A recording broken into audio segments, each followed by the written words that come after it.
My name is Stephen Ma, and I'm here to give you the 101 for Agile executives. What is Agile?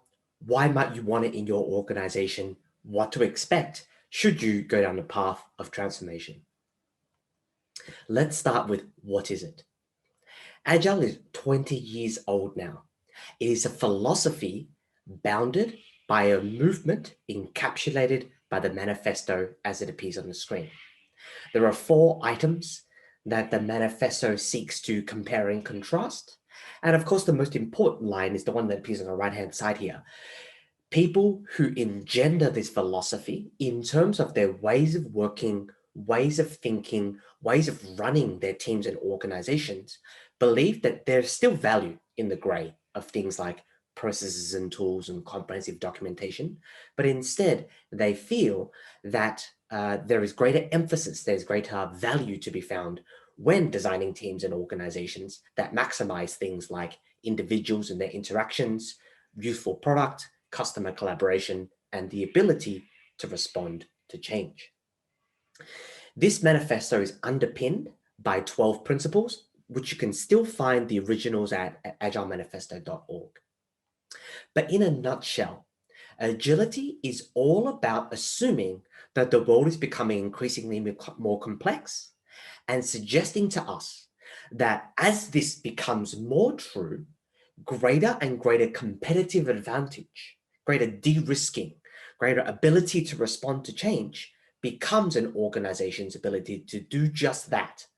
How can we invest in our people, our structures, our ways of working, our ways of thinking, such that the ability to respond to change itself is our competitive advantage? In the intervening years since Agile has grown, it's provided a lot more practical hows in addition to its philosophical why. 2 of the key hows that you're going to encounter are called Scrum and Kanban. Scrum being a great technique to work in what we'll call complex scenarios, and Kanban being a great technique to run, support, and help teams, products, services, and organizations that perhaps run in a more complicated manner. And I'll define those 2 terms momentarily. And of course, there's a whole heritage of many, many, many other techniques, including some of our emerging bodies of knowledge around scaling. How does this work beyond teams? But we're talking about teams of teams and teams of teams and teams at the tens or hundreds of thousands of persons scale.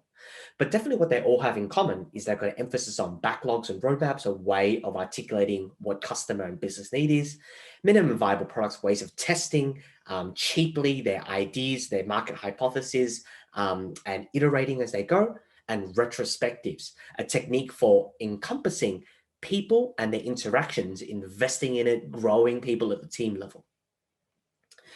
So I promised to define 2 terms earlier. This is the Kuhnefen framework. It lays out a domain, a set of knowable environments that teams and businesses face.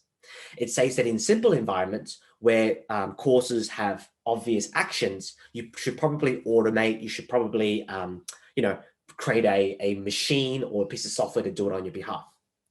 Complicated, where there is cause in the relationship, but it's perhaps complicated. It takes a lot of steps to discern. It yields to analysis. This is where you will try Kanban, Lean, traditional project management. A bunch of other techniques have proven highly successful at helping teams and organizations optimize for this environment. What Agile is saying is essentially we're moving into the top left quadrant here, that of the world of complexity. Here, there is still cause and effect, but the relationship is temporal, it's dynamic, it's highly sensitive to initial conditions, sometimes it's only clear in hindsight. Therefore, we take a much more experimental and empirical approach, almost in a scientific sense, where we get some data, we ask what the data means for us, we build some hypotheses, we go, we retest it, and we keep doing that again and again and again. Scrum is a great way to go about doing that. Of course, if you work in the startup world, you know exactly what I'm talking about when I talk about lean startup, testing your hypotheses, and building minimum viable products to get them out to market, to test whether people really want that before deeply investing in it. Okay, let's talk about, now that you know what agility is, let's talk about why you might want it. At some of the organizations that we worked with, like banks, like software companies, like even traditional product companies.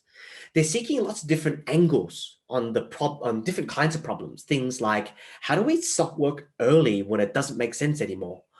How do we retain talent, particularly white collar talent in very competitive industries like software engineering? How do we make it a great place to work? How do we do things as fundamental as redesign our supply chain in contexts like Zara, being a case study that we have here, such that we can learn quickly, we can get products out to market in a place where traditionally these kind of things took a very long time. And places like Coca-Cola, where we might know how to make the perfect formula for up to $4 billion soft drink products, but how do we keep doing it if we want to be a total beverage company, investigating new markets and new domains in things like tea, orange juice, etc.? Well, there's no cold, hard answer for you, but successful transformations have a few things in common. They become huge learning opportunities for the organizations. That learning comes from the organization limiting and finding safe ways to fail, to discover where its internal problems are and where its external problems are. And it expects huge pressure on things that we've assumed to be true before, things like product and scope management, the way that we say yes to our customers, the way that we design our project work, etc. And it does lead, as this transformation happens, to cultural dissonance. The organization says, this is the way that things were. We're looking to articulate a new way of doing things that is not just a way of working, but indeed a cultural way of thinking. That leads, of course, to two things: cultural dissonance and a two-speed organization, as organizations transition from whatever their existing paradigm was to a new, more agile-centered way of thinking, way of working. So what would you expect should you go down this transformation route? Well, poor transformations will often focus on tools and tactics, things like getting everybody's work into a tool like Jira or making everybody do daily scrums. Whilst any good transformation would also contain these things, if it makes sense, the core transformation is actually about the principles that underlie why we want to change it. If you recall, Agile is a philosophy, helping people and teams become better at what they do day to day, which of course is a cultural aspect. And underpinning all of this is mindset, changing the way that people think, or at least providing them an opportunity to change the way that they think in a different environment, inviting new people with new ways of thinking to help the organization give it a bit of a cultural shot of DNA in the arm. And let's be specific. A good transformation transforms in such a way as that individual people have better growth mindset. They unlock their own potential to enable their personal development. We're talking about teams and organizations with great psychological safety, where people feel safe to put themselves at personal risk to remove on behalf of the organizations, their products and services, and their customers, those kinds of risks. And of course, leaders that act in ways in which they scale themselves and empower their people by articulating intent instead of articulating hows. Organizations might apply other techniques, such as the Scrum framework, as they apply a process or something a bit more rigorous as to how they go about doing things day to day. But you don't have to as part of this philosophical and cultural transformation. But it is typical that organizations will see some phases as their individuals and their teams move through deliberate practice, getting better every day, just learning this new agile way of working, practice and imitating the techniques that have come before. Then they're simulating it with their context, their body of knowledge, their existing way of working, and then moving beyond that.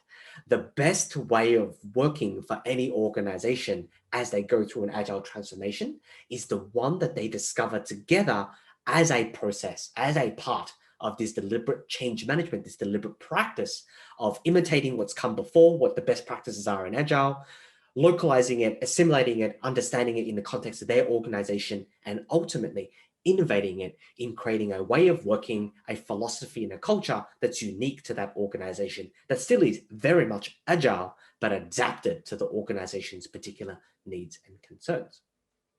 Okay, thank you very much for your time and attention. I really enjoyed talking to you, Agile 101 for executives. If you've got any questions, please do hit me up. Steven, that's Steven @ Nomos. That was wonderful to have a conversation with you. Thank you. Take care.